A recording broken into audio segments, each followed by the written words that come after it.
Hello and welcome to my next adventure. I'm in Tasmania right now. It's taken a long ass time to get here. I tried to come here a year ago but didn't work out.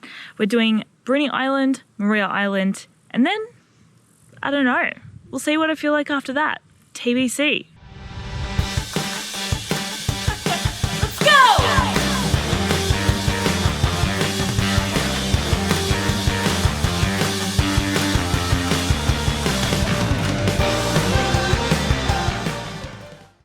So day one was very hectic and already a bit of an adventure.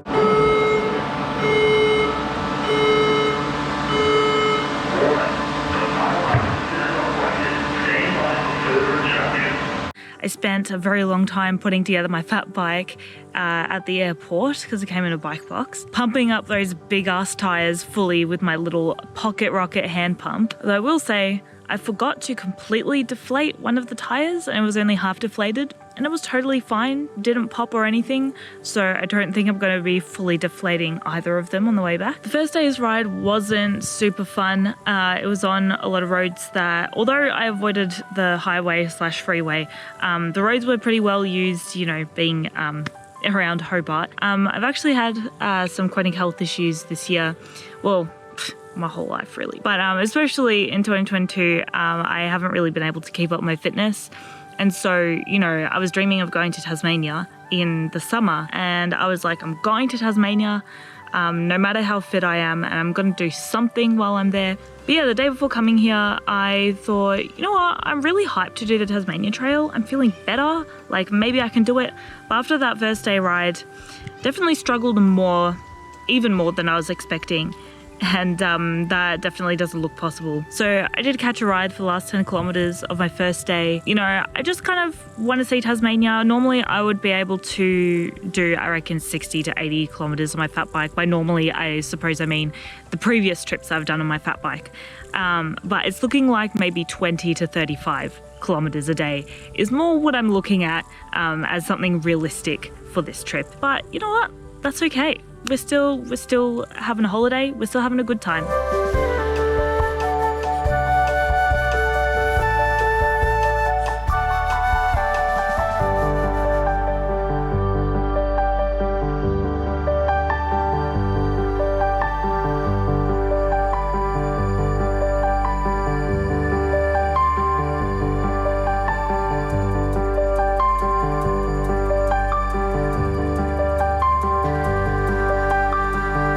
So today is day 2 for me. I'm currently at the League Campground, which is near Kingston in Tasmania.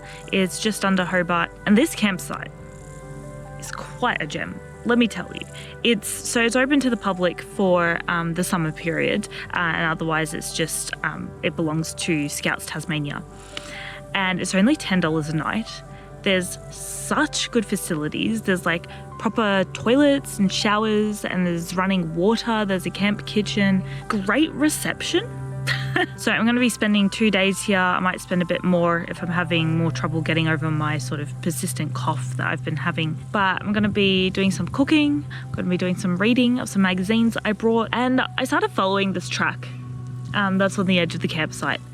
And I'm pretty sure that this goes to the shot tower. So I think tomorrow I might attempt to ride my fat bike down here, because I also realised, you know, if I'm not doing the Tasmania Trail, I'm not really going to be going anywhere that requires anything more than like my road bike. So that was definitely a bit of a bad decision by me. I could have come here on a road bike and made things easier for myself. But, you know, if I've got my fat bike here, I'm going to ride this rough trail, see where it goes. And yeah, that's my plan for my few days rest to begin my journey.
bought some slightly different ingredients in Hobart on my way into the campsite than I usually would want to, because they're a bit heavy. So I got some beans in a can instead of dried stuff, and I got some, this is already chopped up, but I got some capsicum, and I've got some mushrooms as well, which I'll add to my dinner.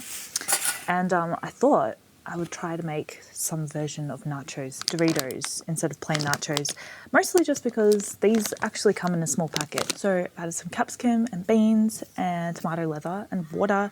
It's definitely a bit watery. I've added a little bit too much water, and a spice mix I brought from home. I really like paprika and thyme, so that is what's in this, along with a bunch of salt. Okay, awesome.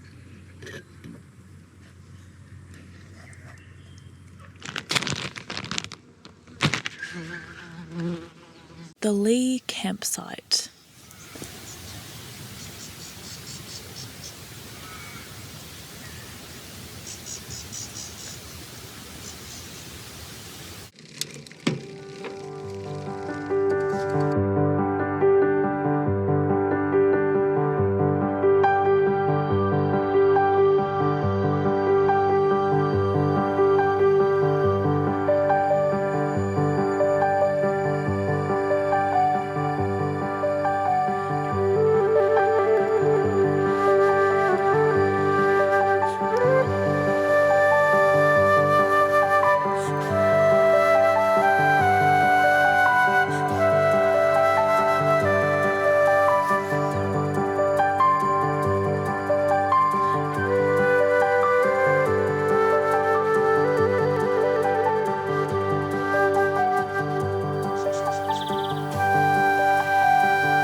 Today has been quite a day. I actually rode 55 kilometres. I rode almost 30 on the mainland down to Kettering to the ferry, and the first half of it was actually quite nice because there was a bike path right next to the highway for most of it.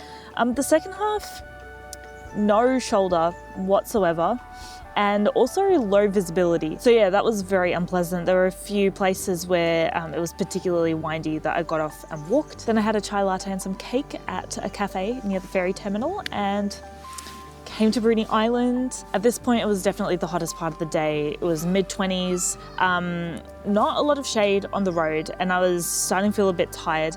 But I feel like my body kind of woke up today, like it was up to the task, which it definitely wasn't the past few days. So I actually was pleasantly surprised because I did actually make it to the campsite. I was kind of like, I don't know if I can do 55 kilometers, but it seems that I did. Yeah, riding Bruny Island was definitely far more pleasant than what had come right before. I started riding at about 9 a.m. and I came into the campsite at about 7 p.m. So it was a long day, and I've got my little, I made this into a bit of an electrolyte drink, and I've got my pasta and lentils and tomato paste cooking right now. And yeah, gonna add spices and nutritional yeast, and that's my dinner. And then I will probably be going to sleep very quickly. Tomorrow I'm planning to do some riding without all my gear and then come and sleep in the same spot.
Today, on my second day of Bruny Island, I rode to Adventure Bay. I started at about 10 a.m.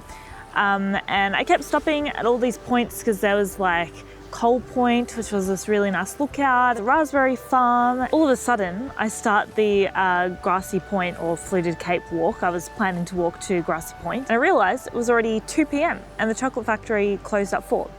So I was like, oh damn, how have I been here for so long?